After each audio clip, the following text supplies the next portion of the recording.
สบายดีทุกคนอยู่ดีมีแห้งมาพบกับบ่าวทาวอนคนอยู่สวน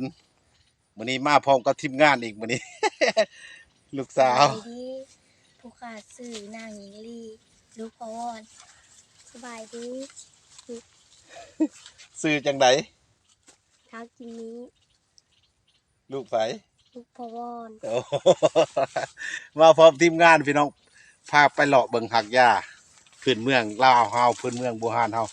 นี่เด้เครือตากว้างเครือตากว้างนี่มาเบิ่งเครือตากว้างเด้อ เครือตากว้างเพิ่นสิเป็นเครือหรือเป็นต้นคันว่าอยู่ในบอนกลางแดดกลางแจ้งน่ะมันสิเป็นต้นเครือตากว้างนี่แหละสิดีแก้นะเด้อผู้ใดเป็นกระเพาะบ่มักถ่ายบ่มักขี้เว้าคนละญาตินำเด้อเดี๋ยวเอาเพิ่นนี่ไปต้มกินสิเฮ็ดให้เฮาการขับถ่ายเฮาได้ดีเด้อถือไว้นี่แหละหูกว้างน้อยหูกว้างน้อยเด้อหูกว้างน้อยเด้อถือไว้เด้อหูกว้างน้อย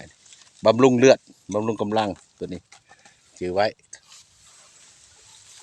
มาพี่บันตกมาพี่นี่เพื่อใจตั้นเพื่อใจตั้นที่รักษากระเพาะเด้อดีกระเพาะดีกระเพาะแก้ที่เป็นตับสารตับเรียกไวรัสตับไวรัสตับเครือไซตันนี่เด้อไปมาพี่บันนี่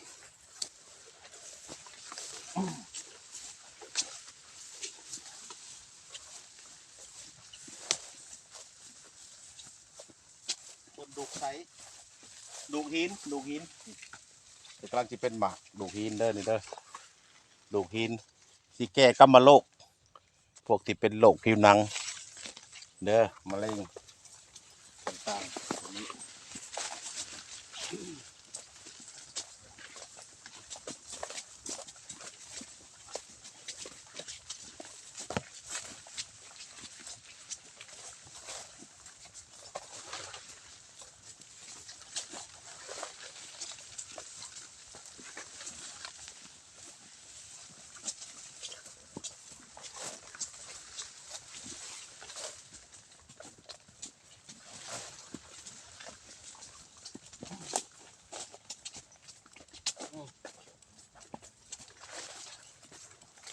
อ้อยสามสวนเด้ออ้อยสามสวนเด้อนี่เด้อนี่เพิ่นสิเป็นใบแบบนี้เด้อใบคือใบสมปอยแต่บ่มีนั่นเด้อบ่มีน้ำเด้ออ้อยสามสวนหรืออ้อยช่างเด้อนี่สิปัวรักษาโรคหัวใจรักษาเบาหวานเด้อความดันเด้อนี่เด้อเอาไปต้มกินอ้อยสามสวนเพิ่นสิเป็นเครือแบบนี้แหละควางเกี่ยวกกไม้กกตอกเกี่ยวต้นไม้ต้นตอกนี่ดิเห็นบ่นี่บ่มีน้ำเด้ออ้อยสามสวนเด้อรสที่จะจืดหวานๆหน่อยหนึ่งเด้ออ้อยสามสวนจื้อไว้รักษาเบาหวานหัวใจความดันเด้ออ้อยสามสวนนี่เด้อเพิ่นสิมีรสชาติจืดๆจื้อไว้สามสวน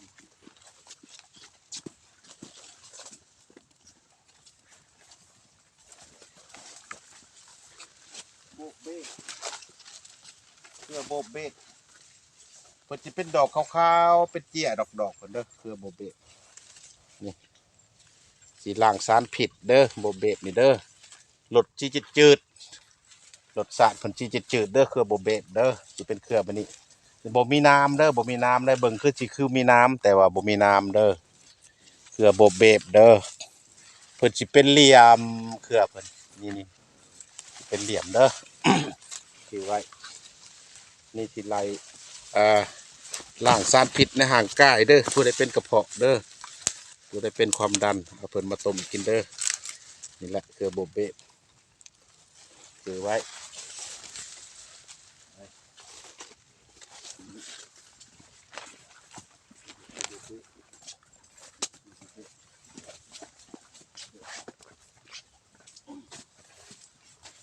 หมักแดงนูหมักแดงนูนี่เด้อนี่เบิ่งใบนี่หมักแดงนูขุดเอาหากเพิ่นหรือเอา หมากเพิ่นจะเราเพิ่นเป็นหมากในหมักแดงนูนี่กินรสชาติกินชื้นหึ้นสิแช่ๆสิดีท้อง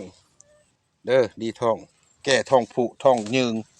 ท้องเสียบหรือผู้ใดเป็นกระเพาะที่บ่มักทายมักหยังนี่หากเพิ่นสิเป็นสิคือหนอขาเด้อถือไว้นี่อ้อยหนูบ่แม่นหมักแหนงหนูหมักแหนงรสชาติชีหอมๆหึ้นๆเด้อถือไว้เด้อแก้ท้องผูกท้องยืงท้องเสียบกระเพาะเด้อเอาเท่านี้เนาะมื้อนี้เนาะจบเท่านี้มื้อนี้พามาเลาะเท่านี้ก่อนจบไว้มื้อนี้ให้อยู่ดีมีแห้งสุขูสุคนเด้ออย่าเจ็บอย่าจนสาธุร่ำรวยสาธุ